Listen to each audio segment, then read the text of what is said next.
जरा सोचो, अगर तुम्हारे पेरेंट्स तुम्हें 18 साल तक सिर्फ और सिर्फ सब्जियां खिलाए, ना कोई फ्रूट्स ना चिकन, कुछ भी नहीं। तुम वीगन या वेजिटेरियन हो तो ये तुम्हारे लिए जन्नत है। लेकिन अगर तुम्हें 18 साल तक सिर्फ एक ही कमरे में कैद रखे और बाहर ना जाने दे, तो मैं हूं नेहा और आज की मूवी एक्सप्लेनेशन शुरू करते हैं।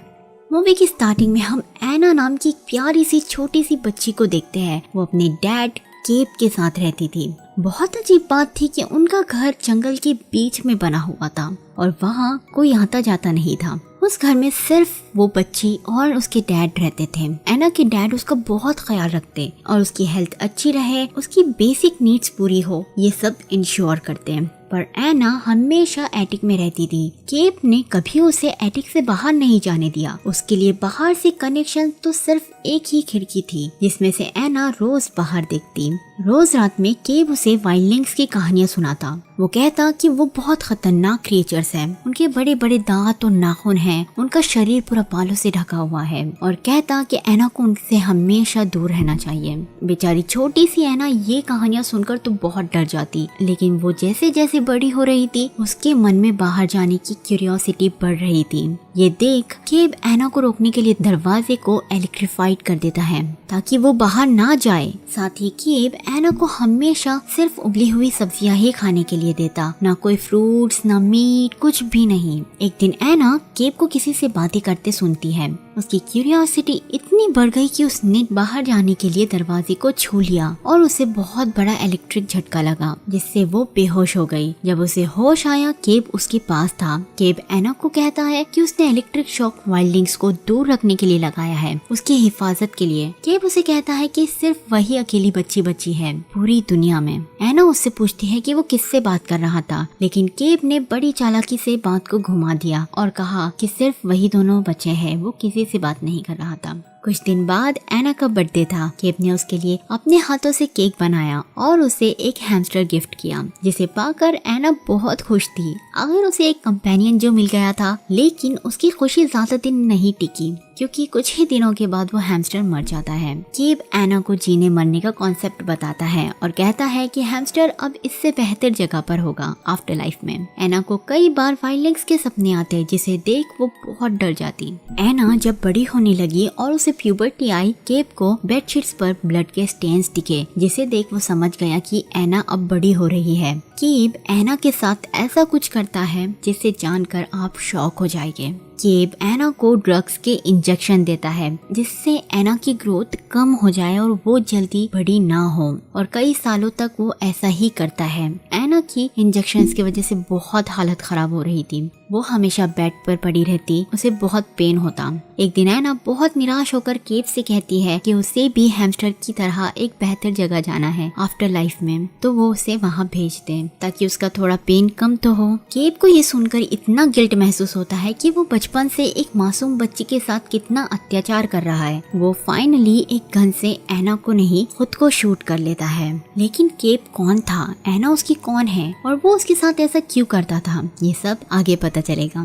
क्योंकि आगे जो ट्विस्ट खुलेगा ना, आप उससे शॉक हो जाएंगे। एना की आंख एक हॉस्पिटल में खुलती है। वो अपने आसपास का माहौल देखकर इतना डर गई कि वो वहाँ से भाग जाती है और भागकर छत की तरफ जाती है। एना जिंदगी में पहली बार खुली हवा में आई, उसने सूरज देखा था, उसकी किरणों को महसूस किया था। लेकिन तभी हॉस्पिटल का स्टाफ आकर उसे वापस अंदर ले जाते हैं और उसे बेड से बांध देते हैं। शेरिफ एलन एना से बात करके उसे काम डाउन करती है। डॉक्टर एलन को बताते हैं कि एना को लोप्रोलॉइड नाम की मेडिकेशन दी जा रही थी, जिसकी ओवरडोज की वजह से एना की ऐसी हालत हो गई। डॉक्टर बताते हैं कि ये मेडिकेशन मैच्योरिटी और ग्रोथ को रोकने के लिए यूज होती है। एलन को ये सुनकर एना पर काफी तरस आता है। वो उसके हाथ खोल देती है। इनफैक्ट थोड़ी पूछताछ करने के बाद वो उसे किसी फोस्टर होम में भेजने की बजाय अपने घर ले जाती है, जहाँ वो अपने भाई रे के साथ रहती थी। एलन उसे अपने पास रखने का डिसाइड करती है जब तक उसकी डीएनए रिपोर्ट्स नहीं आ जाती और ये नहीं पता चल जाता कि केब वाकई उसका बायोलॉजिकल फादर है या नहीं। वैसे हमें यहाँ एक और बात पता चलती है कि केब अभी तक जिंदा था और हॉस्पिटल के दूसरे रूम में कोमा में था। इधर एना अपनी नई जिंदगी में एडजस्ट होने की कोशिश कर रही थी। उसने पहली बार ऐसा माहौल देखा था, सभी चीजों को वो पहली बार एक्सपीरियंस कर रही थी। उसकी रे से काफी अच्छी बॉन्डिंग हो गई थी, दोनों साथ में अच्छा टाइम स्पेंड करते। अब एना अपनी प्यूबर्टी को हिट करती है और उसी के साथ उसकी जो हियरिंग एबिलिटी थी वो बहुत बढ़ गई थी। एना को वाइल्डिंग्स के विजन्स आते और उसे नॉर्दर्न लाइटिंग्स के फॉरेस्ट दिखते। एना ने रे के साथ स्कूल ज्वाइन कर लिया था, जहाँ वो पहली बार अपनी उम्र की लड़कियों से मिली। एना बहुत खुश थी, लेकिन उसके मन में अब भी कई सवाल थे। वो लाइब्रेरी में नॉर्दर्न लाइट्स के बारे में पता करती है। एना एलन की देखभाल में बहुत खुश थी और आजाद महसूस कर रही थी। वो बाहर की दुनिया को और एक्सप्लोर करती है। एक बार तो उसे जंगल में हिरन दिखा, वो उसे पकड़ने उसके पीछे दौड़ी, लेकिन बाल बाल बची एक जानलेवा हंटर ट्रैप से। वैसे उसे एक वियर्ड आदमी ने बचाया जिसने वुल्फ का कॉस्ट्यूम पहन रखा था। अगले दिन एना फिर लाइब्रेरी गई। पेज को टर्न करते हुए उसकी नजर अपनी उंगलियों पर गई। उसके नाखून काले हो रहे थे। शावर में एलन एना को बताती है कि डीएनए रिपोर्ट्स आ चुकी है और केब उसके बायोलॉजिकल फादर नहीं है। इस बात से एना बहुत डिस्टर्ब हो गई थी। रे उसके पास आकर उसे अच्छा फील करवाने के लिए उससे बातें करता है। एना को कुछ दूरी पर एक घर में लाइट्स फ्लिकर होते हुए दिखती है। उसने रे से उस लाइट्स के बारे में पूछा। रे ने बताया कि आज जेन के घर में पार्टी है। जेन का नाम सुनकर एना कहती है कि जेन तो उसकी फ्रेंड है और वो दोनों पार्टी अटेंड करने चले जाते हैं। एना के लिए ये सब बहुत नया था।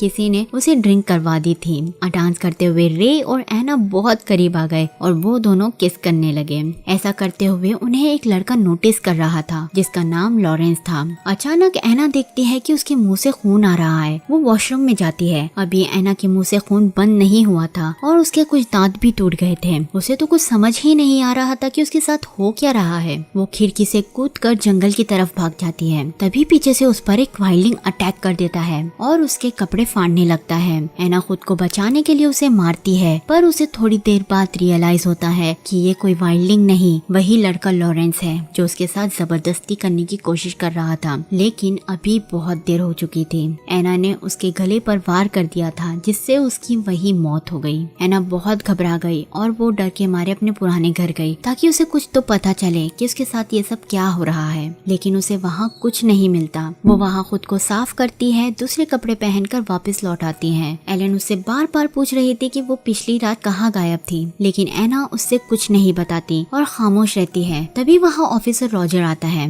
जो लॉरेंस के मिसिंग होने पर एना से पूछताछ करने आया था कि शायद उसे कुछ पता हो, लेकिन एलन एना की हालत देखकर उसे मना कर देती है। अगले कुछ दिनों तक एना ऐसे ही खामोश थी, न बात करती न कुछ कहती। ये बात एलन को बहुत बॉदर कर रही थी। एक दिन तो वो उस पर चिल्लाती है, लेकिन रे वहाँ आकर बात को संभालता है और खुद एना से बात करने की कोशिश करता है, लेकिन एना उससे भी कुछ नहीं बताती। रे देखता है कि एना के कुछ दांत टूट गए हैं। ये बात बताने के लिए वो एलन के पास गया। इतनी देर में एना को भी मौका मिल गया था वहाँ से भागने का। एना वहाँ से भागकर जंगल चली गई, क्योंकि जंगल ही एक ऐसी जगह थी जहाँ उसे सेफ फील होता था। उसे वहाँ फिर से वुल्फमैन मिलता है जो उसे कुछ खाने के लिए देता है। उसने एना के हाथ और मुंह देखा। उसे शक हो गया कि ये वाइल्डिंग हो सकती है। वो कहता है कि 16 साल पहले एक ग्रुप ने कुछ वाइल्डिंग्स को मार गिराया। उनमें से एक प्रेग्नेंट वाइल्डिंग भी थी। वो एना को एक केव में ले गया जहाँ एना की माँ की बॉडी अभी भी पड़ी हुई थी।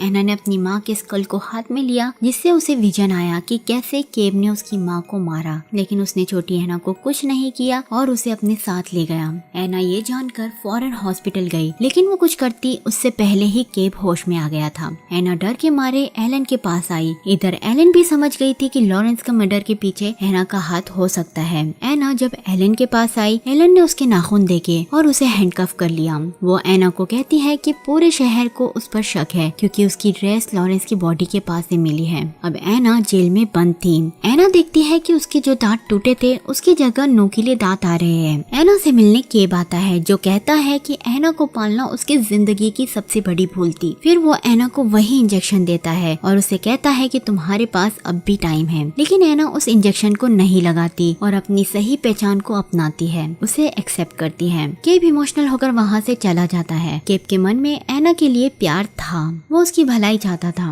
अगले दिन एलन एना से मिलने आती है। एना टेबल के नीचे सोई हुई थी, इसीलिए एलन उसे देखने अंदर आई, लेकिन एना उस पर अटैक कर देती है और उसे चकमा देकर भाग जाती है। बाहर एना को रे मिलता है। एना उसे कन्विंस करके उसके साथ चली जाती है। रास्ते में एना रे को बताती है कि वो एक वाइल्डलिंग है और उसे नॉर्दर्न लाइट्स की तरफ छोड़ने के लिए कहती है। रे और एना जंगल में पहुंचते हैं, लेकिन एना अकेले ही आगे जंगल में जाने का डिसाइड करती है। लेकिन रे ठहरा दिल का अच्छा, उसे एना की फिक्र हो रही थी, इसीलिए वो उसके पीछे चल देता है। एना एक नदी में स्विम करती है, जिसकी वजह से उसके कपड़े गीले हो गए और उसे सर्दी ना लग जाए, इसीलिए रे उसके लिए आग जलाता है। फिर दोनों के बीच कुछ प्राइवेट मोमेंट्स होते हैं। इधर दूसरी तरफ रॉजर और केप डिसाइड करते हैं कि उन्हें एना को मारना होगा, वरना वो खतरनाक हो सकती है। वो कुछ हंटर के साथ मिलकर टीम बनाते हैं और एना को ढूंढने निकल जाते हैं। एना और रे जंगल में आगे बढ़ रहे थे, उनके पीछे हंटर्स की टीम थी। वो उन दोनों को ढूंढ ही लेते हैं। इसी बीच रे को गोली भी लग गई थी।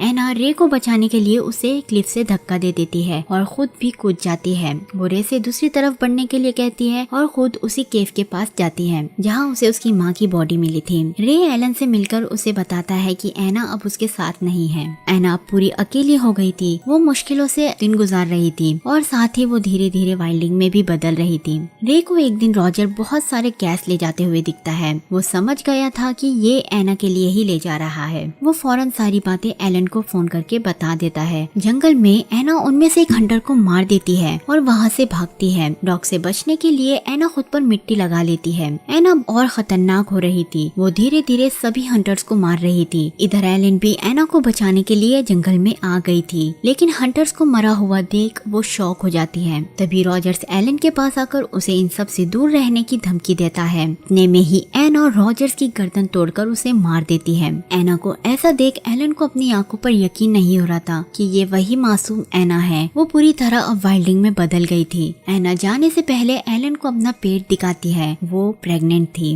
और ये बच्चा रे का था और वो वहाँ से चली जाती है। हंटर्स जंगल में आग लगा देते हैं। अब एना आग से बचने के लिए उसी केव में जाती है, लेकिन उसका इंतजार केव पहले से ही केव में कर रहा था। वो एना को ट्रैंक्विलाइजर मार कर बेहोश कर देता है। वो एना का पेट काट के उसके बच्चे को बाहर निकालने की कोशिश करता है, लेकिन एना हिम्मत जुटाकर उसके पेट में जलती हुई मशाल घुसा देती है और उसे गर्दन पर काट देती है, जिससे उसकी वही मौत हो जाती है। एना बहुत दर्द में थी। वो दर्द के मारे चिल्ला रही थी और फिर बेहोश हो गई। जब उसे होश आया, उसने देखा कि वुल्फमैन उसके घाव सी रहा है। अगले दिन रे और एलन एना को दूर से जाते हुए देखते हैं। वो समझ गए थे कि एना को जाने देना ही उसके लिए बेस्ट है। मूवी की लास्ट में हम एना को देखते हैं, जो फाइनली नॉर्दर्न लाइट्स तक पहुंच गई थी, जहां वो हमेशा से जाना चाहती थी, और उसके हाथ में उसकी बच्ची थी। एना को वहां और भी वाइल्डलिंग्स की आवाज सुनाई देती है और वो समझ गई कि उसके जैसे और भी है, और ये मूवी यही खत्म हो जाती है।